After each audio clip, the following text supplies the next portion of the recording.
Hello and welcome to a Crack and Forward live stream.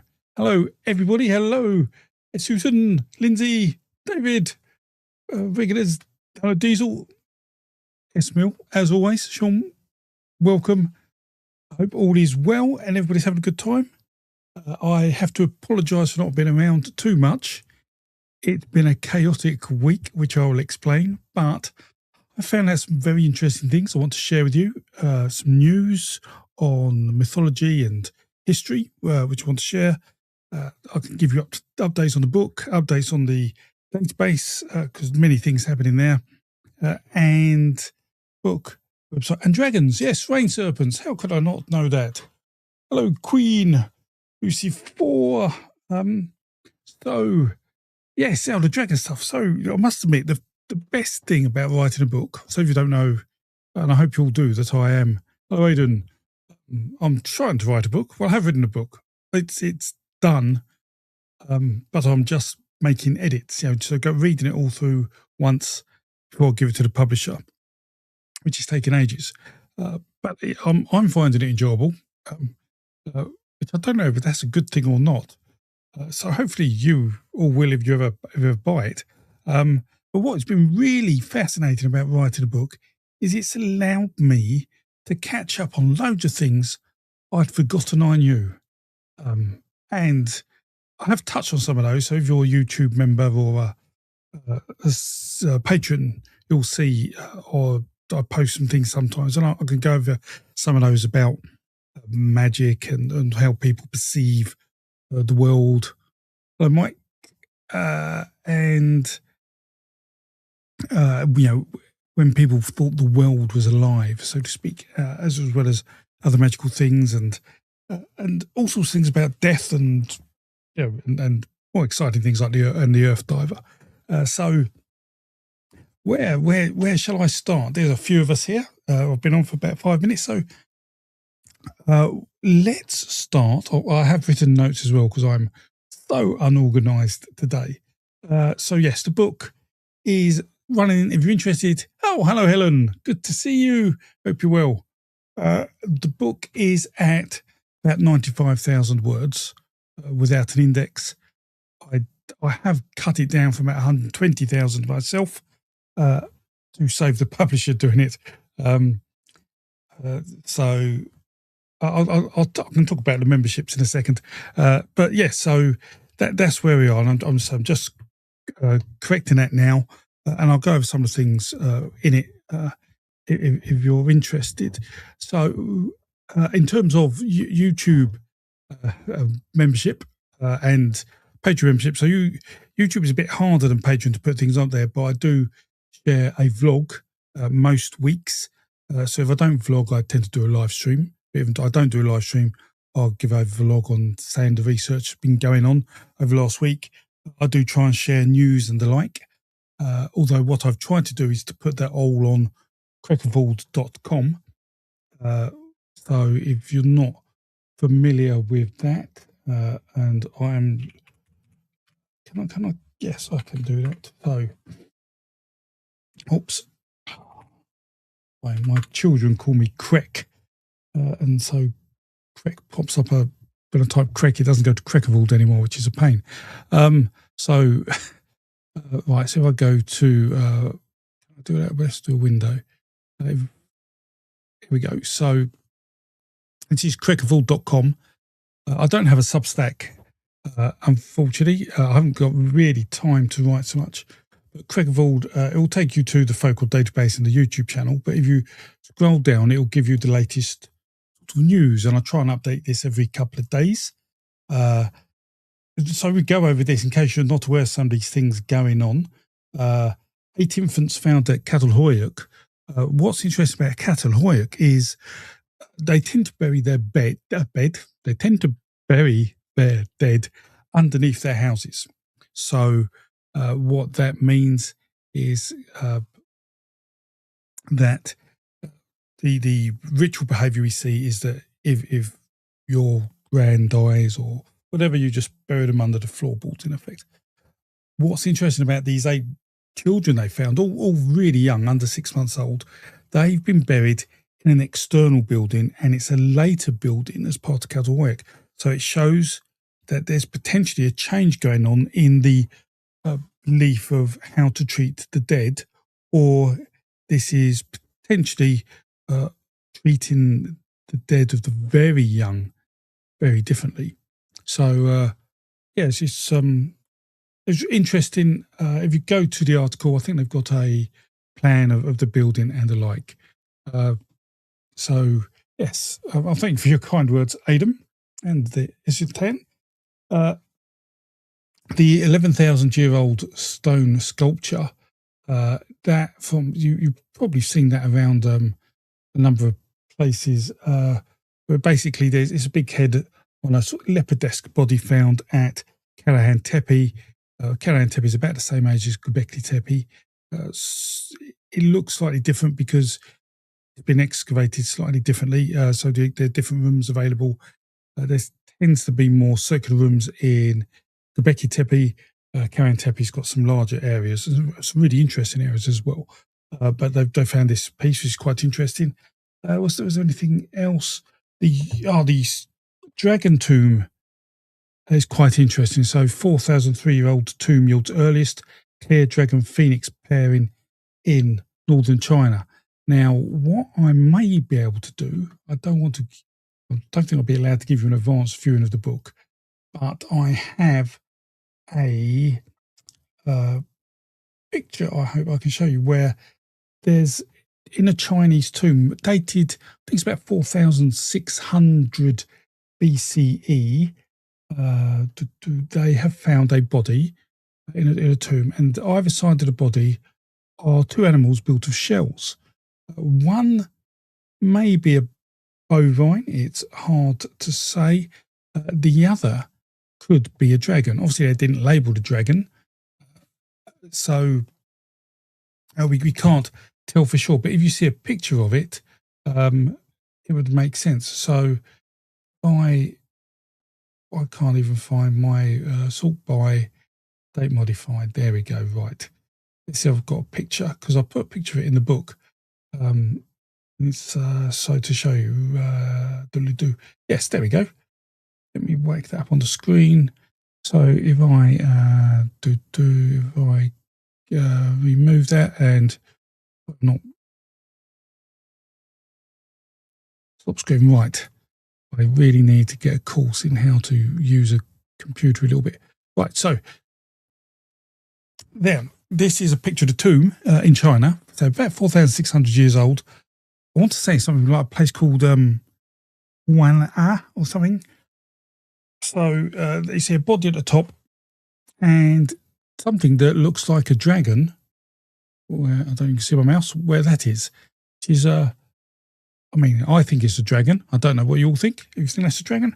So that's about 2,000 years older, but it's the oldest dragon picture we have, I think, in Asia.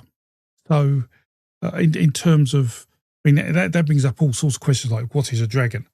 Because outside of Europe, really, the term, and even I don't know if they use it really in Asia. I guess they do, but outside of that, the term dragon doesn't really exist.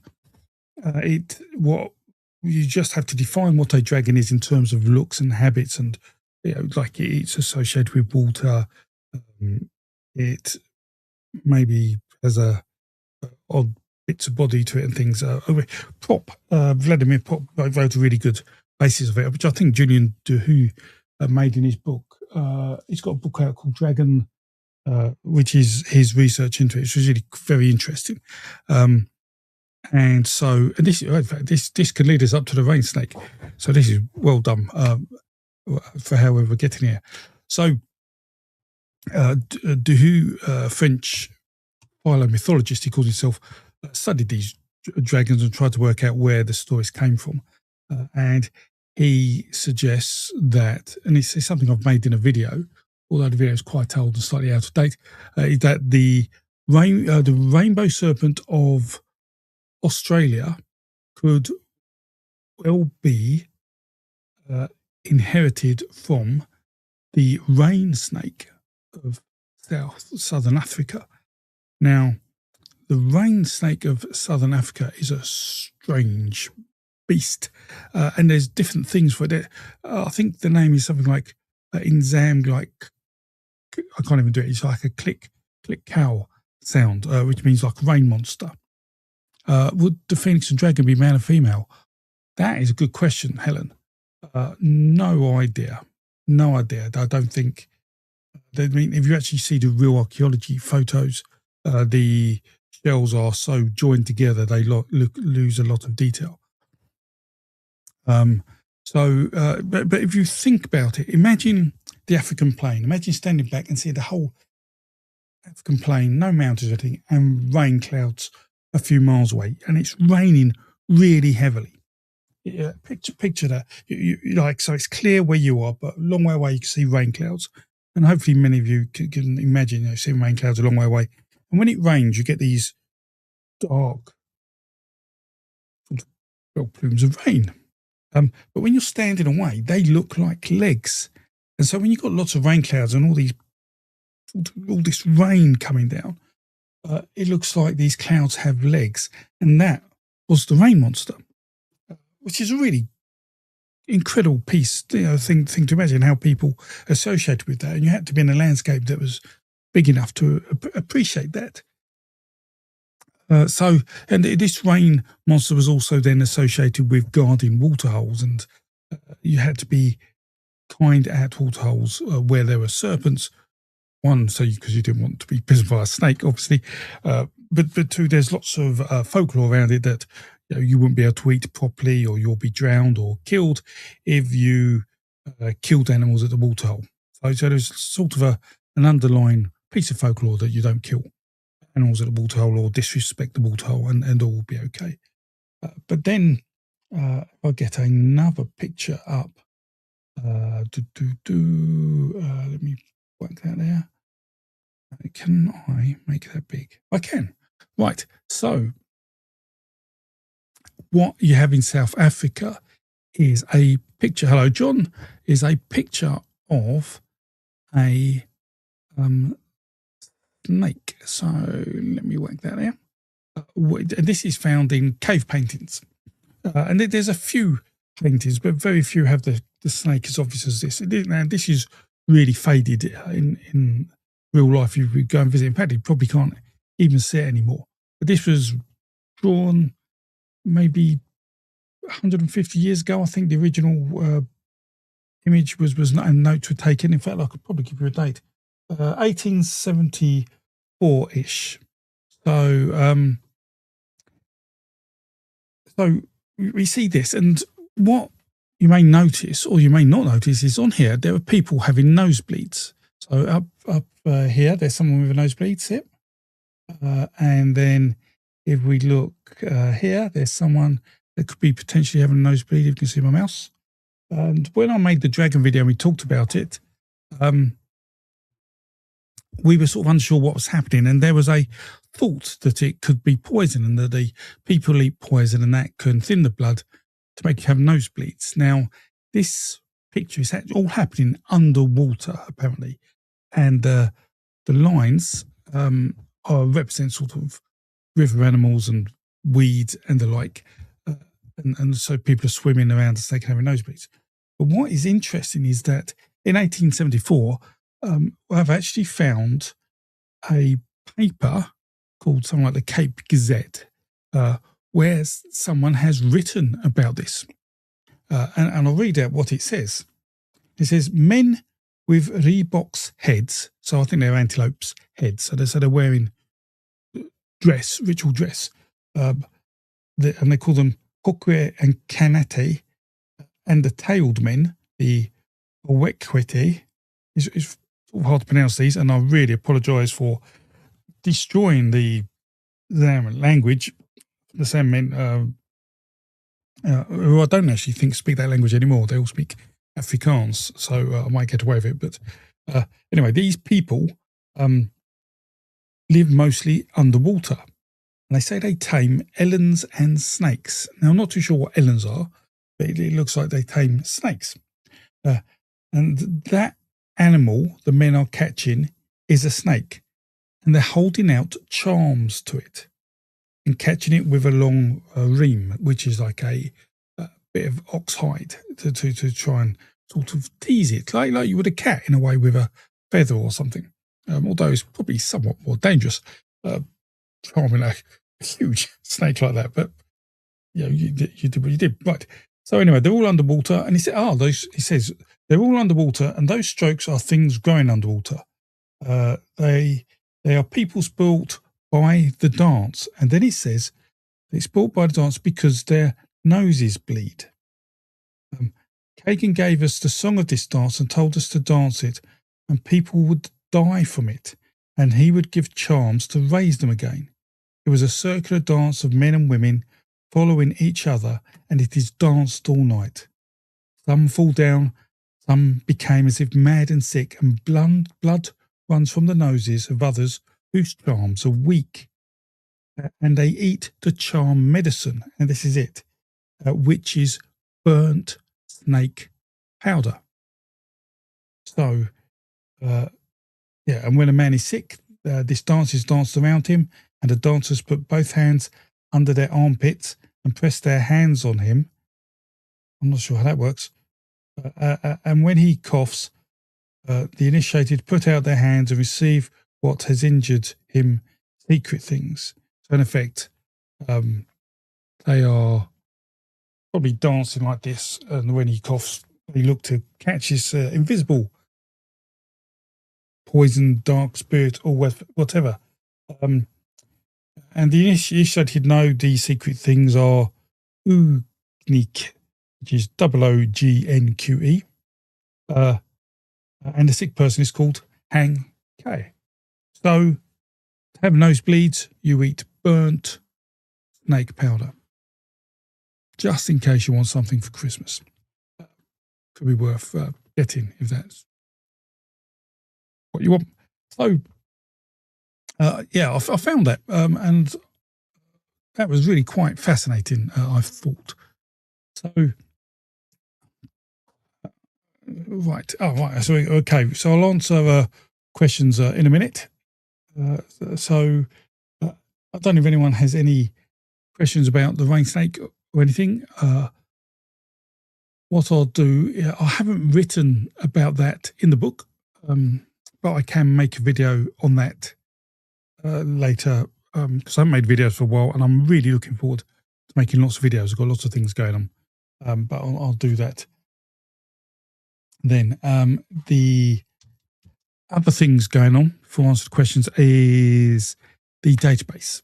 So the Mythology database, I added about 7,000 narratives to it within the last month, including things like the Calavella, which I've been meaning to for ages. I have about another 20,000 primary text sources to add to it. Needs a little bit of work, but hopefully in the next couple of months I will have time to do that, and that'll be incredible if I can do that. And that will touch on, I say, primary sources, so they're mainly religious texts from across the world. Then there was a problem with one of the maps, which was the minimal map. You now have to pay for it, apparently, the map tiles. So I've changed that, and I'll find a better way to manage that. And implementing high-level classification systems about creation and going to the underworld and Tower of Babel and things like that. And then I will get the mythemes reclassified. Calavella, Kalavela. I think it's Calavella. Yes, I mustn't. Yeah, it's the Finnish epic cycle. So yeah, all that's going on the database. That's really good stuff. I haven't had much time because I've been working on the book, but I've also been working with a researcher who's writing the book themselves about the creation myths and deluge myths. When their book's out as well, I'll see if I can get them on. They're an incredibly interesting chap. It's really interesting. So that's going on with that. And a question for people who are patrons and YouTube members. One of the things I'm doing to the folklore database is trying to create a temporal map where you can change a timer and it will show cultures coming in and out, but also other historical events. But I had someone message me last week saying they had coded something like this, although they said they had Vibe coded it, which means it's AI code, to work with some data they didn't say. But they said, could they have the folklore database data in that? And I don't know, I have to be honest, I'm sitting on the fence because what good is that data there? It's really sure it's better in that source where it's updated and managed and controlled than in a data set that may not have the same rigor around it. I don't know. Because you will help support that database, your feedback on that would be interesting. I'll probably post a question on YouTube for the members and Patreon to ask them. That's something to think about. So with that, let's have an interesting talk about, did the Abrahamic religions ultimately have an origin for the Proto-Indo-Europeans? Because this is really interesting, incredibly interesting. So we have to make, we have to look at the Abrahamic religion, or well, we call the Israelite religion first. I call it because it's before Christianity, before Abraham. So the Bible. Hello, what? Right. I don't remember. I saw there was other questions. Right. Yes. Okay. So the Bible. We have to understand what the Bible is. And why it's there and where did it come from. And what we see is that and I'm a really strong believer in this, that the first couple of verses of the Bible where it says in the beginning, God, I can't remember, did something, but basically his wind was over the deep, and eventually says, let there be light. That is a synopsis of the Enuma Elish. And in fact, if you buy the book, I've written a good number of pages on the proof of that method, because it's really important. And it's really important because if you believe that, then you are saying that the proto-myth, or the core myth behind the Enuma Elish, has been adopted by the Bible. We also see that core myth where we have a set of gods and they have children and they kill them and there's incest and they have children and there's patricide and matricide, and eventually there's a god that comes the default supreme being. Well, that myth, so we see essence of that in the Enuma Elish. We then see it in the creation myth of Dunu, but we also then see it in the Hurrian theogony, which is sometimes the Hittite version of the myth, and the Hittites are Indo-European language. And whilst it's written in the Hittite language, we do believe it's Hurrian. So potential sort of Near Eastern origin, like closer to Mesopotamia than in the middle of Turkey or Anatolia. And then we also see it later on in Philo Byblos. He writes a version that seems more sort of Phoenician-esque. We see it in the Greek in Hesiod's theogony. So Hesiod's theogony. So we see this core myth spread and across the Near East and the Northern Mediterranean. And so it shows that proto-myth of succession is known by a lot of people and does spread. Now, a lot of people, if you're an academic, you'll say, no, that doesn't prove it spread. It just proves everybody knew the myth. It doesn't mean there's inheritance. But what we can show is that the goddess Aphrodite, who turns up in Greece, who is not an original member of the Olympiad, she has come the same route as this myth. We see her go through Phoenicia and the Near East, and in terms of Ishtar and Inanna, we see this path. And so it seems pretty clear that if you can get a god that is associated with love and a few other things, and with a star in the sky, and that god is traveling across the Near East and Northern Mediterranean into Greece, then there's absolutely no reason why the myth would not come with her. So you have to believe that. Okay, so I'm not saying the Enuma Elish is the original version of the myth. I'm just saying that myth's there, and we see it being shared between cultures at different times over thousands of years. And in fact, the very latest version of it is in the Book of Kings in Iran, dated to about 600 CE. So there's literally 3,000 years between the first version of it we see and the last version of it we see. Now, why is that interesting? That is interesting if you want to know about the Indo-European influence on potentially the Jewish religion, or potentially the Jewish religion's impact on the Indo-European, is because of a paper Bruce Lincoln wrote in the end of 2024.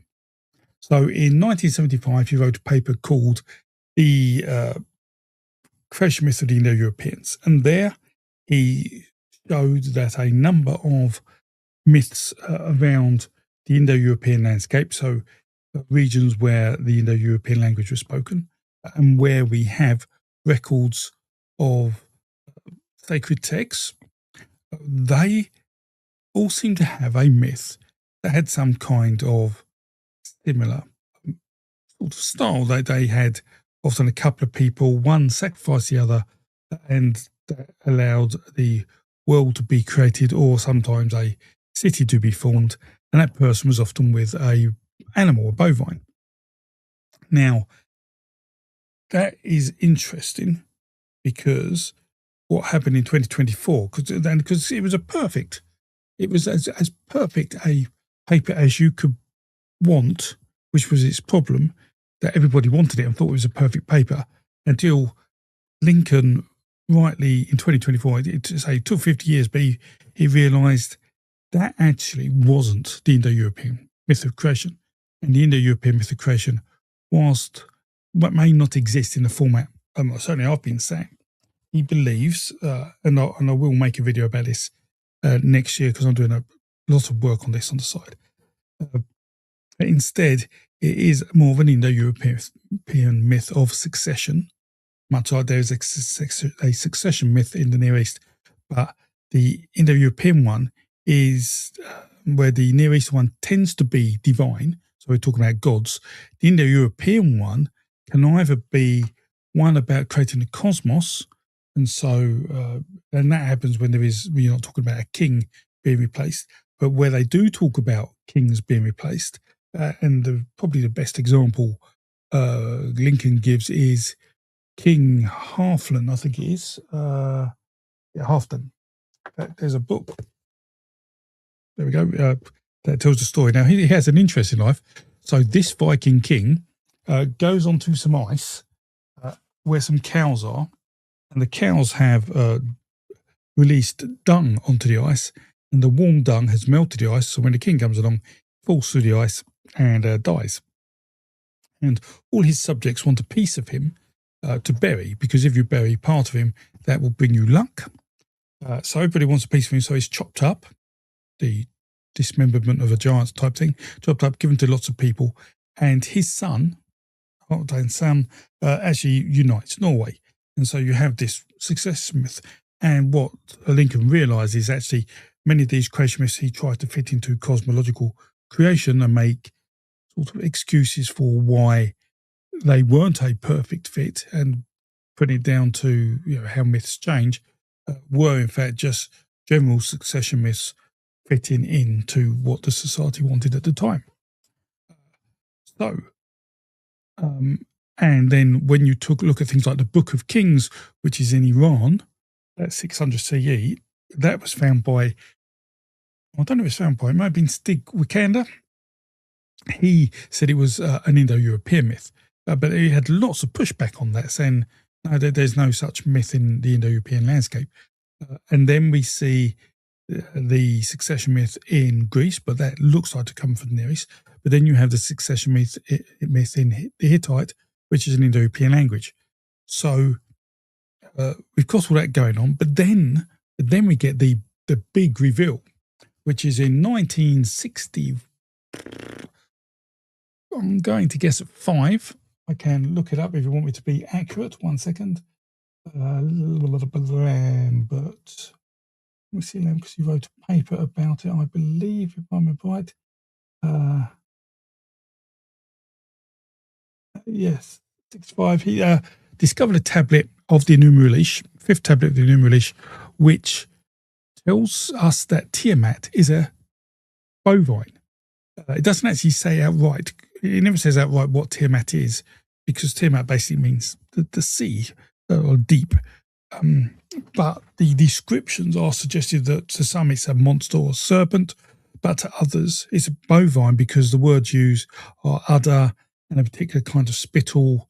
And I think they talk about bovine's tail as well. So we see this succession myth with an animal, much like the Indo-European ones. And then we also see the Indo-European cattle raiding myth, where to capture a dragon or to kill a dragon or defeat a dragon is probably best to retrieve cattle. We see that actually travel through the Near East. It appears in things like David and the Philistines in the Bible and goes down into Africa. So what we have succession myths of the Near East flowing up the Near East through Anatolia and to Greece, bumping into a couple of Indo-European cultures on the way. And we have the Indo-European succession myth floating around, on the edge of that. But we also have mythemes within it that seem to have been exchanged. And we show that Indo-European myths did flow through the Near East. So to answer your question in a very long-winded way, which is who had influence, we don't really know. It could be one way or the other, or it could have been an earlier pre-pottery Neolithic peoples, maybe even those from Göbekli Tepe or Karen Tepe, or it may have been earlier still, that is in an Upper Paleolithic belief that fed through. But I'm less likely to believe that, because the gods in the divine succession are figurative. They're anthropomorphic, and to me, the anthropomorphic gods didn't really come along until we had sedentary behaviour. So that is pre-pottery, Neolithic and onwards, because if you live in a community, you are more likely to think the god looks like one of you rather than being living in a magical world. So, hello, everyone who is still here. I hope that makes sense. I hope that was interesting. Please, thanks, Odd, for pressing the like button if you're liking this. That would really help. Right, let me go through some of these questions. So Sean says, let me put these up. Depends what you mean by origin. It has myths going back to the Bronze Age and derives from surrounding regions. Exactly. So, in origins, in this case, we don't know. We can only go back to the earliest version we know and conservatively say where it could be. For me, it occurred probably somewhere between Turkey and Mesopotamia, between 10,000 and 3,000 BC. That's the best I can do. So it may well have started there. It may well have gone up to the Indo-Europeans and maybe it come back down again. It may not. It may have just gone one way. We just don't know yet, but I do want to investigate this. I have lots of thoughts and ideas on this. And I have I won't spoil it in case it never happens and raise expectations too much. But I will be doing significant hardcore research onto that because I think it's a fascinating topic. Yes, and it also gives me an opportunity to fix what I've been saying about the creation myth because of this new data. Greetings, Jim. Good to see you. Yes, so this is an interesting one. So, Newton mentions about Osiris. Absolutely, this is one of these other things where we see the dismemberment happen in the Near East as well. We see that. We often see more of a castration with a sickle, which, ekes of agricultural uh, culture. But yes, there is dismemberment as well. Absolutely. I'm not too sure what a mukbang is, but hello, Matthew. Um, hello, Mental Chicken. There's an interesting story. A story where Vishnu cut lifeless bodies of the goddess Sati into 51 or 52 pieces, which formed temples across the Indian subcontinent. I don't know. Now, you see, the problem we have is there were Indo-Europeans in Mesopotamia. Yes, yeah, and there is borrowing of certain words and the like. So it is, but we have also Anatolian farmer genetics in the Indo-Europeans. So we can't tell. We can't tell. But what is really difficult is normally what we would do is we get all these narratives, we find out the mythemes of them. And one of the things I've been doing whilst we write the book is writing an automated process to create mythemes from a set of narratives picked out the folklore database, and then it does pretty solid phylogenetic analysis of it. It's not as good as using the big phylogenetic tools, but it is good enough, I think, to say whether it's worth then using proper phylogenetic tools. So what I'd like to be able to do is to get these narratives together, create the mythemes and apply that. The problem we have is, one, there aren't enough narratives we find at the moment, so having people suggest some is fantastic, because then we can put those in and see if they relate and try and find the mythemes. But yeah, even Bruce Lincoln, who wrote that paper in 2024, said he didn't wish to try and construct that because the data is just too fluffy. I don't think that was the word he used, but it's where I'm going with that.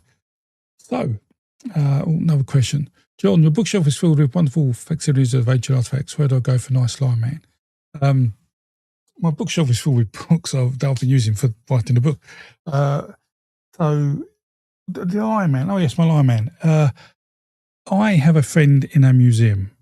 So, what you should do is, if you can go to or go to a local national museum and ask if they have facsimiles of things. Sometimes museums will have them and they put them on the shelves for particular exhibitions and then take them off. So they may still have some in stock. Certainly the chap at the British Museum, who's behind the counter, knows me very well, and gets very excited when I walk in to the shop trying to buy something. So create a good relationship with your museum, and you might get them. You can get ones off eBay and Etsy as well. I don't know how good a quality they are, to be honest. But that's what I do it. So, Helen, Tiamat is not in the European right. Yes, so Tiamat is absolutely 100% from Sumeria, probably, Babylonian. But most academics think it comes from an earlier Sumerian tradition. But the fact that she's described as a bovine seems rather pastoral rather than agricultural, which is strange. She is female. Dragon-like is never said. Well, if she's a cow, she's possibly not dragon-like, but she's associated with the sea. And the descriptions of her, it depends on how you define a dragon, Helen. So because different cultures have different words for animals that may resemble dragons or monsters, we need to create a definition of what you think a dragon is and then compare Tiamat to that to see if it's really a dragon. And that's one of the issues we have when we're defining these things. And that's the thing that Dehu, when he wrote his book on dragons, I think he went with Vladimir Prop's definition of a dragon, which possibly could tell you. Give me a second, I might have that to hand. There we go, Control F prop. So Where am I? Props dragon. Right. So to prop, his definition of a dragon was a mechanical assemblage of several animals. So Tiamat could be that. One part of which must be reptilian, and which must also be linked to water. So that was his basic definition of dragon. So yes, when you get these fictitious creatures, it's always best to define what they are rather than just saying the word, because most people understand the word but not necessarily translate it in the same way as you would.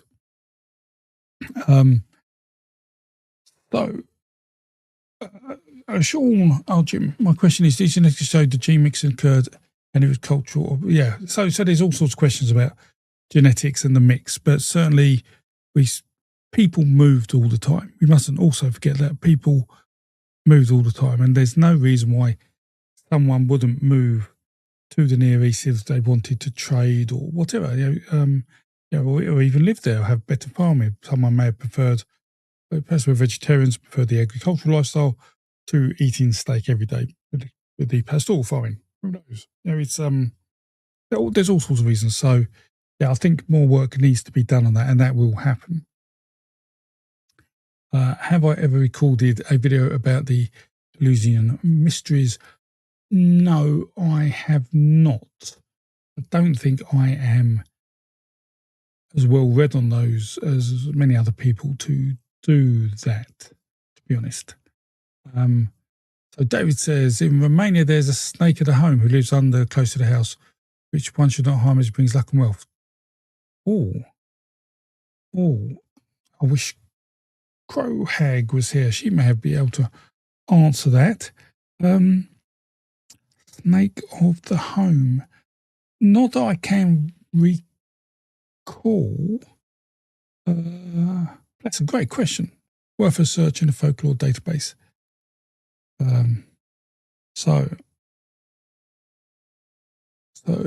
That's Jim replying. We know there were non-Anatolian, i.e. people. Yeah.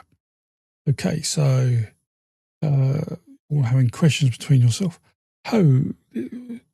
29. I don't know what that is.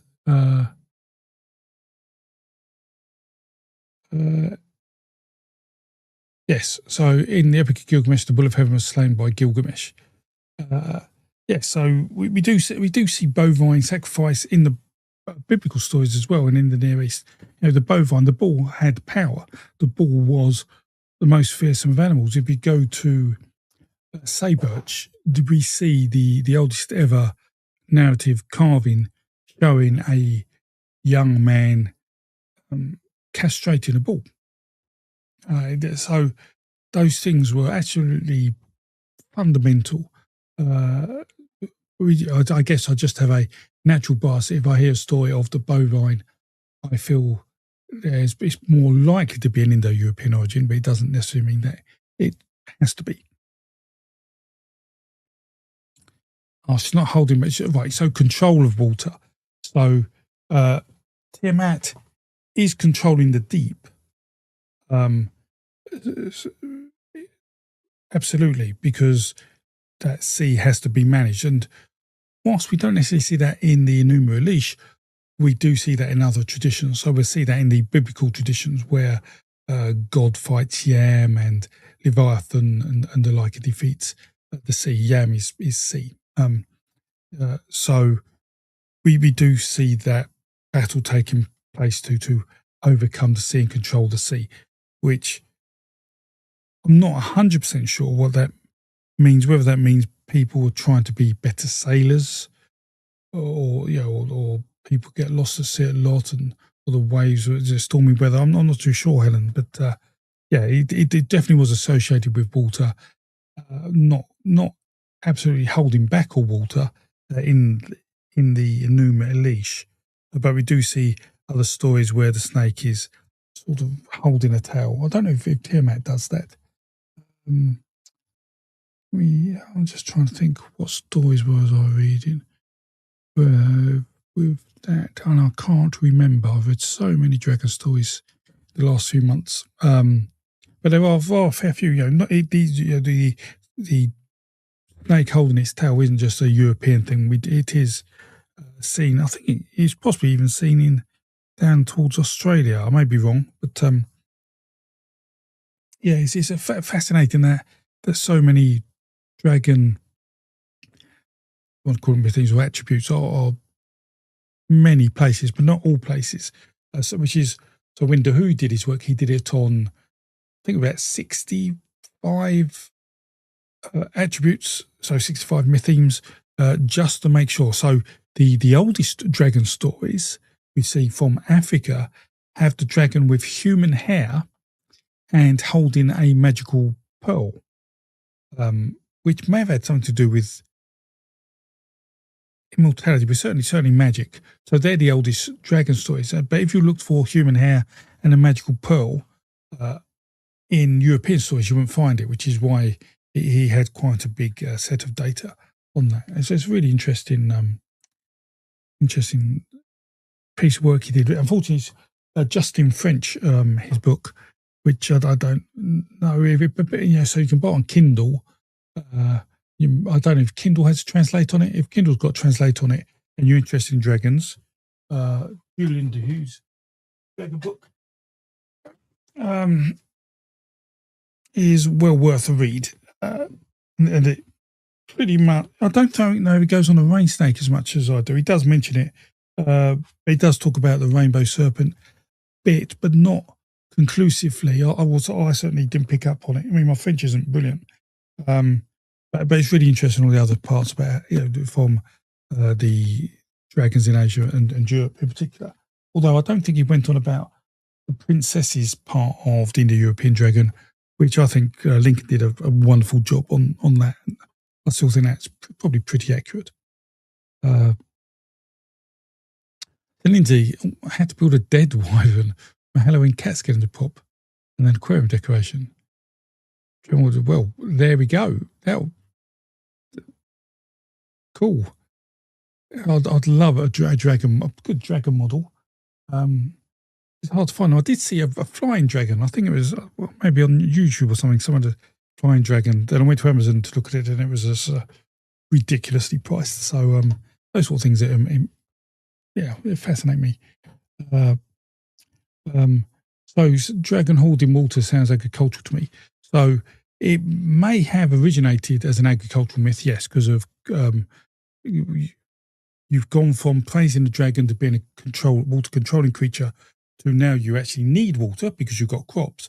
And if you're not getting water and it was a dragon that always had it, then it was a dragon who was controlling it. And so you create a storm god to kill the dragon or defeat the dragon to get the water. And I think that's where that started.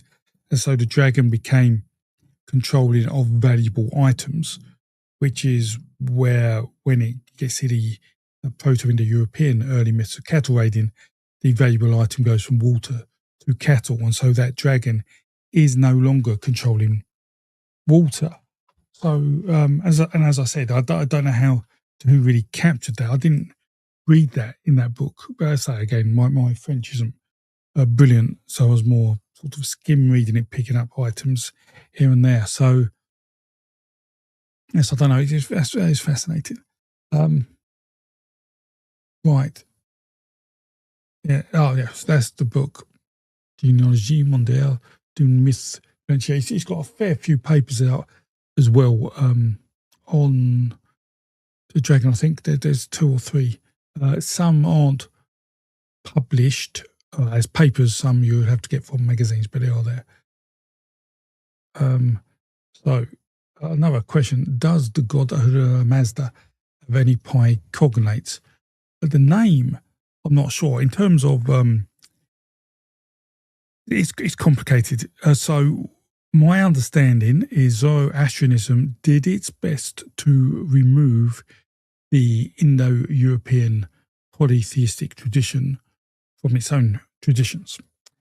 However, it didn't quite succeed in that. So I think it is Bruce Lincoln, who writes a piece, maybe Prouvel, one of them writes a piece about Gaimard. No, it is Lincoln, and I think he writes it in his 1974 paper, sort of 75 paper on Indo-European myth of creation. He has a way of how to get from Gaimard into Yimo, suggesting that Gaimard, and the Yimo are connected in some way. And we also see what I call Zanala, but I don't think that's how it's properly pronounced. It's probably more like Kenneth, or Kenneth, something like that, which is a spirit form of the body, such that normally we have inheritance between blood, but in Zoroastrianism you inherit this spirit, or the spirit can decide to go places. But it seems very similar to the Indo-European tradition. So there are aspects of Indo-European tradition that have survived in Zoroastrianism, much like we see aspects of polytheism in the Bible, for example, in the Old Testament. It's very hard for these religions with so many texts to remove everything perfectly. So it's there, but I don't know if there's actually cognate between Hur and Mazda or not. I don't want to speculate on the language. I don't know it that well. That would be my thoughts on that. Right,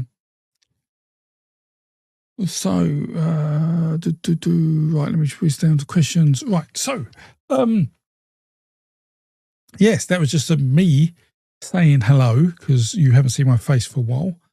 I am that close to finishing the book, and whilst I've loved it, it's also been incredibly frustrating that I can't do the things I want to do. So I am actually out a little bit next week. I'm seeing John Mason, hopefully, who's doing. So if you live in London, John Mason is at 21 Soho on Tuesday, giving a talk on folklore around stone circles. And next weekend, the Folklore Society in the UK is holding a conference in Exeter, and I should be there. Fingers crossed. I will not be giving a talk or presenting anything, because I haven't had time to prepare a talk or present anything, despite being asked. So maybe the next one or the one after I'll do something. But so I'm a bit busy this week, but I'll use that time to catch up. And then the next week, first thing I'll do, make a video about something. I've got some good work on Joseph Campbell. I've got some other things I was poking about. Yuri Bereskin released a paper yesterday called 3 Oranges of Love. I haven't had a chance to read it. It's ATU 408. You'll probably be able to find it online. I think he released it publicly. So I could do something on that maybe as well. But I really want to like to make some videos for you all. It's been a while. So also this is interesting. As a best burial for humans is Zoroastrianism, explanation by raptors. So it's dogs and birds are done because they thought they had some link to the other world, and because of that, there was a way to transport the body there. It's part of the journey. So the journey to the other world is a fascinating subject, and I'll definitely make a video about that in the next coming months, because there's been really interesting finds, especially about dogs. So there was a dog, some dog burials found in Europe and in Britain as well, related in Turkey and in England, where the dogs were related about 5,000 years apart, I think. But there was a cave in Czechoslovakia, or the Czech Republic, I think, where a dog was buried amongst people, suggesting sort of some belief that the animal was there to do some purpose, and it had a bone in its mouth. And it might be that the dog, as I say, was there performing some kind of mortuary ritual. But yeah, it's fascinating. Definitely, all the rituals around death are fascinating. So, right, yes. So, yes, I will go. So, busy week next week, but I will catch up on any emails that are outstanding and messages for people. I will ask the question of what to do with the should I let this chap have the data of the folklore database or his website? So I'm a bit 50-50, but if you're all saying yes, I'll do it. If you think it's probably not the best thing to do, I won't. I'm happy to do that. And yes, so that's it. So yes, everything's good. The book, as I say, is that much done, about 60 pages to read and correct. And then I can get my life back for a bit before writing the next one. So yes, thank you all for your support and for coming along and saying hello. It's always good to see you all, and all the regular people keep turning up, which really, really appreciated. Hope you found this interesting about the dragon, about the myths of succession. The book, and you here, you got the books on. It's on the world's oldest myths and the origins of myth and belief, really. Although title is still to be agreed upon, as is the cover of the book. But these will be released as ever. But it's a book, and I'll explain more about it near the time it's released, which I hopefully will be before Christmas. So yeah, but I hope you found this fascinating. The snake stuff's really interesting. If you want me to post that, let me know, and I'll do that on YouTube and Patreon. And with that, thank you all. Yes, thank you all. Good to see you. It's good to see you all, and please stay safe and well. And I will speak to you all in a vlog at least next week, if not before. Until then, toodle pip.